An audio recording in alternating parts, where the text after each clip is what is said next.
विश्वास की शक्ति होती है। इंग्लैंड के एक पादरी का विश्वास की आध्यात्मिक शक्ति में अटल भरोसा था। जो कोई भी उनके घर में आ जाता वह उनके आतिथ्य और सत्कार के प्रभाव से प्रभावित हुए बिना नहीं रह सकता। उनके मन में लोगों के लिए अथाह प्रेम भाव था, इसलिए लोग उनका बहुत सम्मान भी करते थे।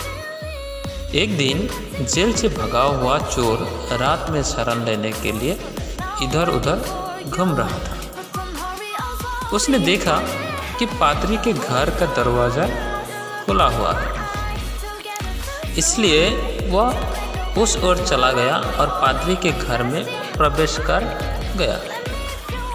पादरी ने उसे देखते ही उसका अभिवादन किया और उसे कहा, तुम्हारा मेरे इस घर में स्वागत है मेरे भाई, लेकिन तुम ये बताओ तुम कौन हो और यहाँ क्या करने आए हो। इस पर चोर ने छपेट झूठ बोलते हुए कहा, फादर, मैं एक मुसाफिर हूँ और रास्ता भटक गया हूँ, सो इधर उधर भटक रहा था और आपके घर का दरवाज़ा खुला हुआ देखा तो इस ओर चला आया। क्या मुझे सिर छुपाने के लिए जगह मिल सकती है? मैं सुबह होते ही यहाँ से चला जाऊँगा।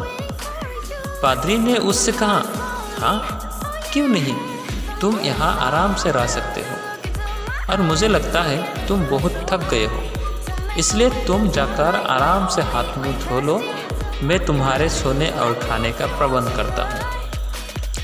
इस पर चोर पादरी का आभार व्यक्त करते हुए स्नान घर की ओर बढ़ गया और इतने में पादरी ने उसके खाने और सोने की व्यवस्था कर दी।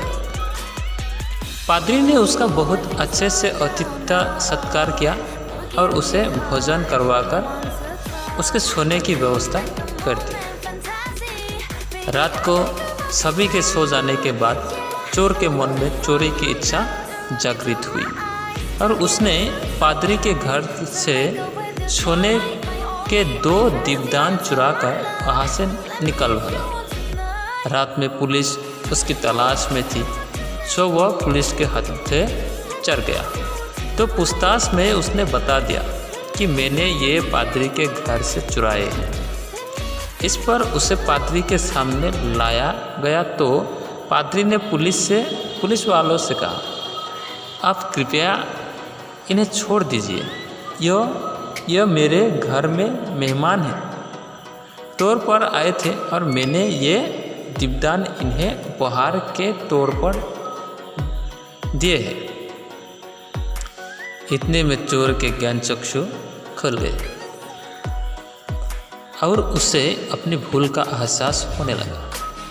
पादरी की उदारता देखते हुए चोर के मन में पश्चाताप होने लगा और उसने माफ़ी मांगकर कभी फिर से चोरी नहीं करने का वचन दिया। धन्यवाद।